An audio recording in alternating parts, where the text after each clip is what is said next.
أعوذ بالله من الشيطان الرجيم. بسم الله الرحمن الرحيم. طاسيم.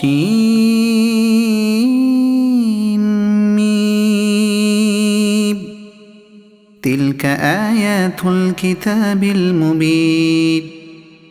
نتلو عليك من نبأ موسى وفرعون بالحق لقوم يؤمنون. إن فرعون علا في الأرض وجعل أهلها شيعا يستضعف طائفة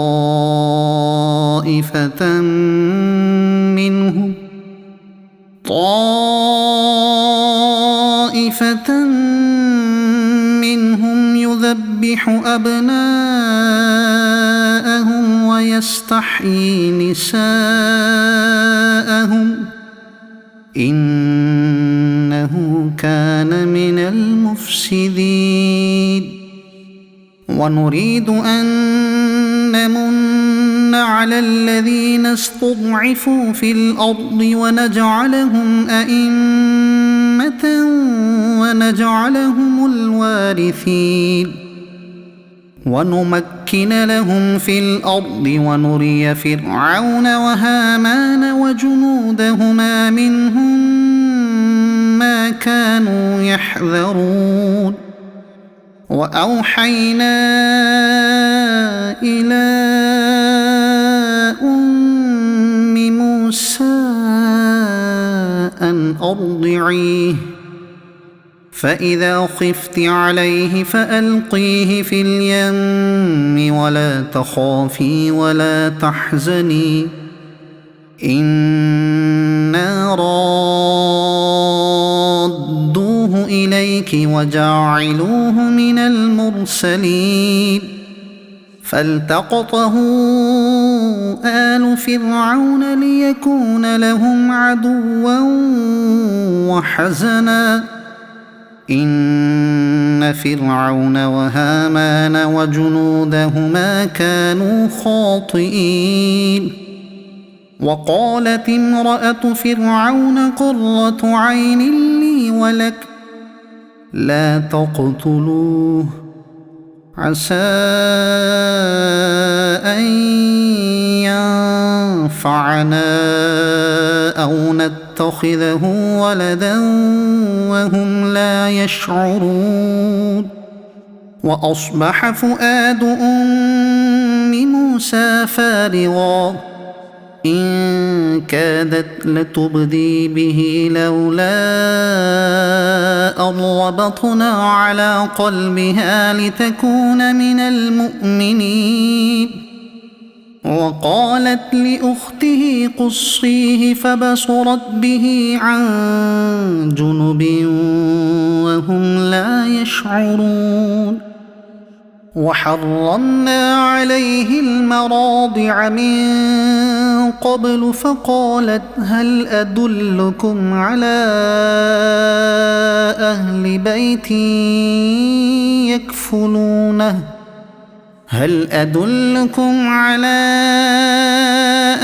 بيت يكفلونه لكم وهم له ناصحون.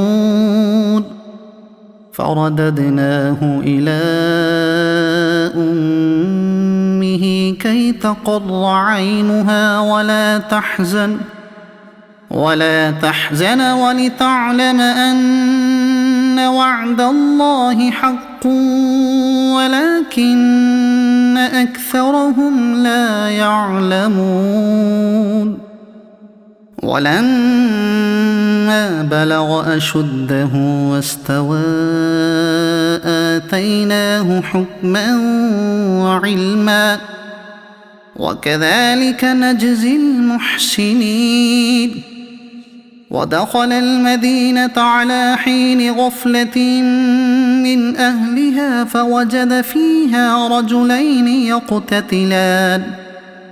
هذا من شيعته وهذا من عدوه فاستغاثه الذي من شيعته على الذي من عدوه فوكزه موسى فقضى عليه قال هذا من عمل الشيطان إنه عدو مضل مبين قال رب إني ظلمت نفسي فاغفر لي فغفر له إنه هو الغفور الرحيم قال رب بما أنعمت علي فلن أكون ظهيرا للمجرمين فأصبح في المدينة خائفا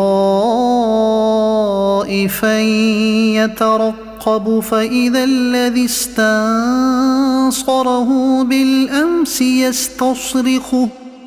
قال له موسى إنك لغوي مبين فلما أن أراد أن يبطش بالذي هو عدو لهما قال يا موسى أتريد أن تقتلني قال يا موسى أتريد أن تقتلني كما قتلت نفسا بالأمس إن تريد إلا أن تكون جبارا في الأرض وما تريد أن تكون من المصلحين وجاء رجل من أقصى المدينة يسعى قال يا موسى إن الملأ يأتمرون بك ليقتلوك فاخرج إني لك من الناصحين فخرج منها خائفا يترقب قال رب نجني من القوم الظالمين ولما توجه تلقاء مدين قال عسى ربي أن يهديني سواء السبيل ولما ورد ماء مدين وجد عليه أمة من الناس يسقون ووجد من دونهم امرأتين تذودان قال ما خطبكما قالتا لا نسقي حتى يصدر الرعاء وأبونا شيخ كبير فسقى لهما ثم تولى إلى الظل فقال رب إني لما أنزلت إلي من خير فقير فجاءته إحداهما تمشي على استحياء قالت إن أبي يدعوك ليجزيك أجر ما سقيت لنا فلما جاءه وقص عليه القصص قال لا تخف نجوت من القوم الظالمين قالت إحداهما يا أبت استأجره إن خير من استأجرت القوي الأمين قال إني أريد أن أنكحك إحدى ابنتي هاتين على أن تأجرني 8 حجج فإن أتممت 10 فمن عندك وما أريد أن أشق عليك ستجدني إن شاء الله من الصالحين قال ذلك بيني وبينك أيما الأجلين قضيت فلا عدوان علي والله على ما نقول وكيل فلما قضى موسى الأجل وسار بأهله آنس من جانب الطور نارا قال لأهلهم كثوا إني آنست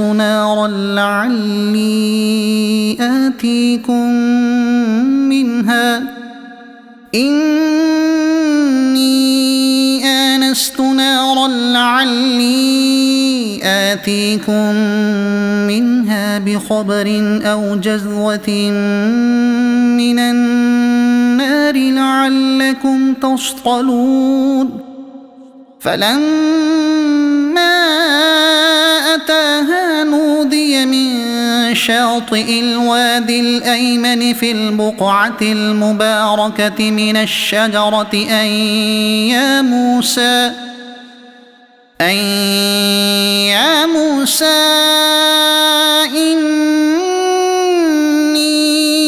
أنا الله رب العالمين وأن ألق عصاك فلما رآها تهتز كأنها جان ولا مدبرا ولم يعقب يا موسى أقبل ولا تخف إنك من الآمنين أسلك يدك في جيبك تخرج بيضاء من غير سوء واضمم إليك جناحك من الرهب فذلك برهانان من ربك إلى فرعون وملئه إنهم كانوا قوما فاسقين قال رب إني قتلت منهم نفسا فأخاف أن يقتلون وأخي هارون هو أفصح مني لسانا فأرسله معي يرد أن يصدقني إني أخاف أن يكذبون قال سنشد عضدك بأخيك ونجعل لكما سلطانا فلا يصلون إليكما بآياتنا أنتما ومن اتبعكما الغالبون فلما جاءهم موسى بآياتنا بينات قالوا ما هذا إلا سحر مفترى وما سمعنا بهذا في آبائنا الأولين وقال موسى ربي أعلم بمن جاء بالهدى من عنده ومن تكون له عاقبة الدار إنه لا يفلح الظالمون وقال فرعون يا أيها الملأ ما علمت لكم من إله غيري فأوقذ لي يا هامان على الطين الطين فاجعل لي صرحا لعلي أطلع إلى إله موسى وإني لأظنه من الكاذبين واستكبر هو وجنوده في الأرض بغير الحق وظنوا أنهم إلينا لا يرجعون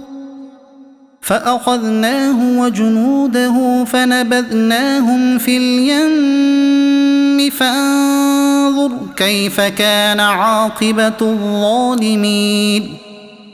وجعلناهم أئمة يدعون إلى النار ويوم القيامة لا ينصرون وأتبعناهم في هذه الدنيا لعنة ويوم القيامة هم من المقبوحين ولقد آتينا موسى الكتاب من بعد ما أهلكنا القرون الأولى بصائر للناس وهدى ورحمة لعلهم يتذكرون وما كنت بجانب الغربي إذ قضينا إلى موسى الأمر وما كنت من الشاهدين ولكننا أنشأنا قرونا فتطاول عليهم العمر وما كنت ثاويا في أهل مدين تتلو عليهم آياتنا ولكننا كنا مرسلين وما كنت بجانب الطور إذ نادينا ولكن رحمة من ربك لتنذر قوما ما أتاهم من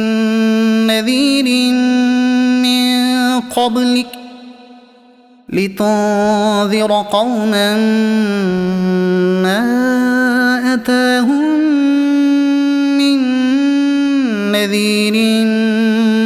من قبلك لعلهم يتذكرون ولولا أن تصيبهم مصيبة بما قدمت أيديهم فيقولوا ربنا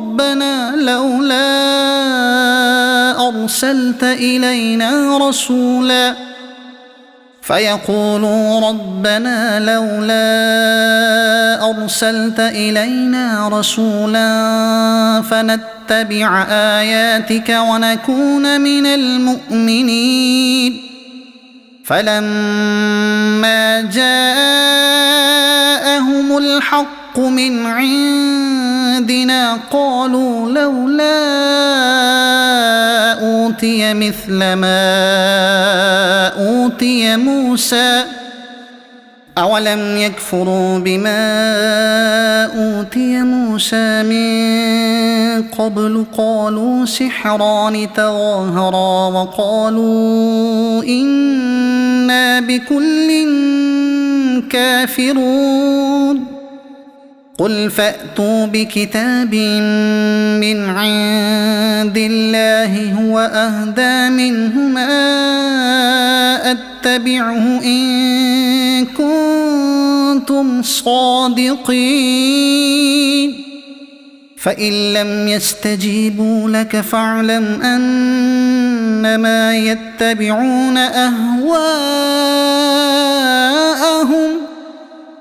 ومن أضل ممن اتبع هواه بغير هدى من الله إن الله لا يهدي القوم الظالمين ولقد وصلنا لهم القول لعلهم يتذكرون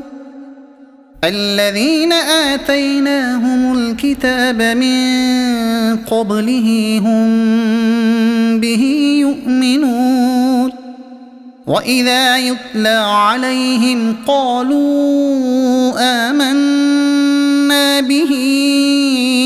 إنه الحق من ربنا إنا كنا من قبله مسلمين أولئك يؤتون أجرهم مرتين بما صبروا ويدرؤون بالحسنة السيئة ومما رزقناهم ينفقون وإذا سمعوا اللغو أعرضوا عنه وقالوا لنا أعمالنا ولكم أعمالكم سلام عليكم لا نبتغي الجاهلين إنك لا تهدي من أحببت ولكن الله يهدي من يشاء وهو أعلم بالمهتدين وقالوا إن نتبع الهدى معك نتخطف من أرضنا أولم نمكن لهم حرما آمنا يجبى إليه ثمرات كل شيء رزقا من لدنا ولكن أكثرهم لا يعلمون وكم أهلكنا من قرية بطرت معيشتها فتلك مساكنهم لم تسكن من بعدهم إلا قليلا وكنا نحن الوارثين وما كان ربك مهلك القرى حتى يبعث في أمها رسولا يتلو عليهم آياتنا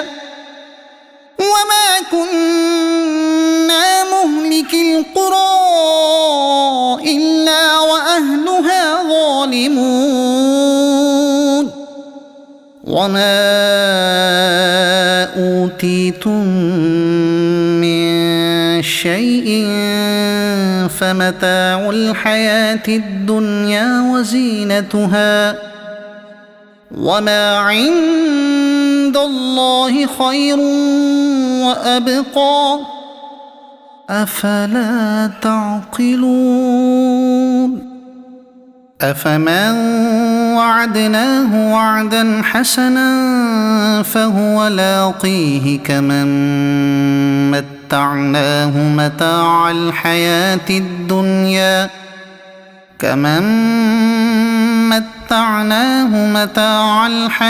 الدنيا ثم هو يوم القيامة من المحضرين ويوم يناديهم فيقول أين شركائي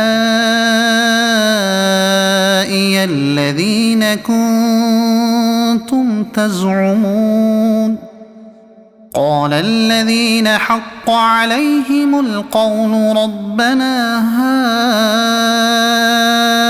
هؤلاء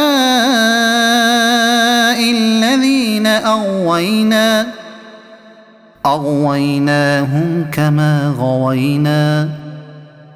تبرأنا إليك ما كانوا إيانا يعبدون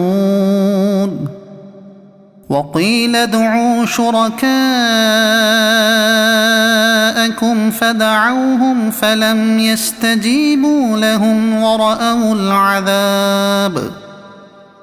لو أنهم كانوا يهتدون ويوم يناديهم فيقول ماذا أجبتم المرسلين فعميت عليهم الأنباء يومئذ فهم لا يتساءلون فأما من تاب وآمن وعمل صالحا فعسى أن يكون من المفلحين وربك يخلق ما يشاء ويختار ما كان لهم الخيرة سبحان الله وتعالى عما يشركون وربك يعلم ما تكن صدورهم وما يعلنون وهو الله لا إله إلا هو له الحمد في الأولى والآخرة وله الحكم وإليه ترجعون قل أرأيتم إن جعل الله عليكم الليل سرمدا إلى يوم القيامة من إله غير الله يأتيكم بضياء أفلا تسمعون قل أرأيتم إن جعل الله عليكم النهار سرمدا إلى يوم القيامة من إله غير الله يأتيكم بليل تسكنون فيه أفلا تبصرون ومن رحمته جعل لكم الليل والنهار لتسكنوا فيه ولتبتغوا من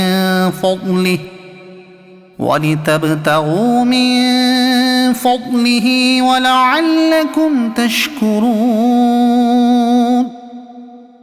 ويوم يناديهم فيقول أين شركائي الذين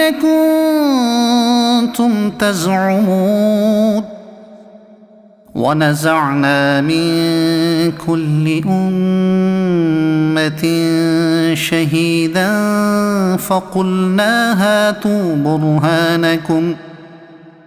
فقلنا هاتوا برهانكم فعلموا أن الحق لله وضل عنهم ما كانوا يفترون إن قارون كان من قوم موسى فبغى عليهم وآتيناه من الكنوز ما إن مفاتحه لتنوء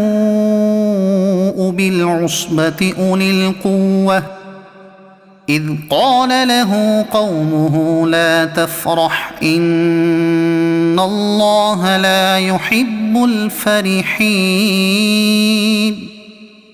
وابتغ فيما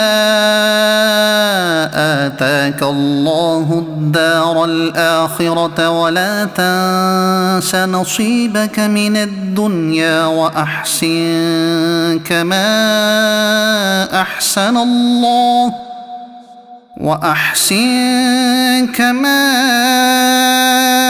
أحسن الله إليك ولا تبغ الفساد في الأرض إن الله لا يحب المفسدين قال إنما أوتيته على علم عندي أولم يعلم أن الله قد أهلك من قبله من القرون من هو أشد منه قوة وأكثر جمعا ولا يسأل عن ذنوبهم المجرمون فخرج على قومه في زينته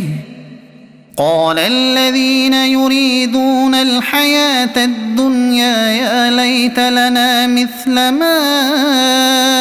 أوتي قارون إنه لذو حظ عظيم وقال الذين أوتوا العلم ويلكم ثواب الله خير لمن آمن وعمل صالحا ولا يلقاها إلا الصابرون فخسفنا به وبداره الأرض فما كان له من فئة ينصرونه من دون الله وما كان من المنتصرين وأصبح الذين تمنوا مكانه بالأمس يقولون ويك أن الله يبسط الرزق لمن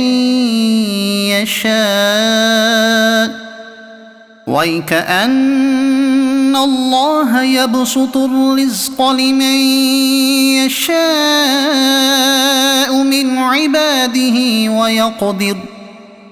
لولا أن الله علينا لخسف بنا ويكأنه لا يفلح الكافرون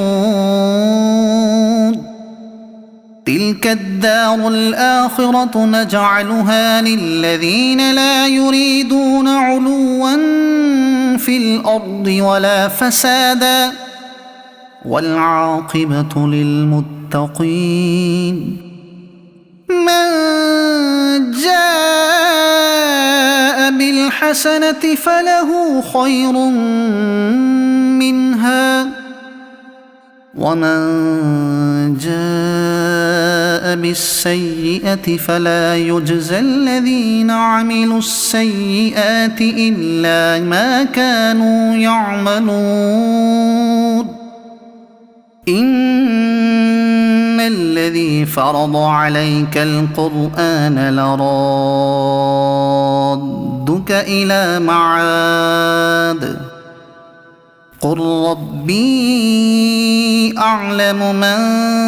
جاء بالهدى ومن هو في ضلال مبين وما كنت ترجو أن يلقى إليك الكتاب إلا رحمة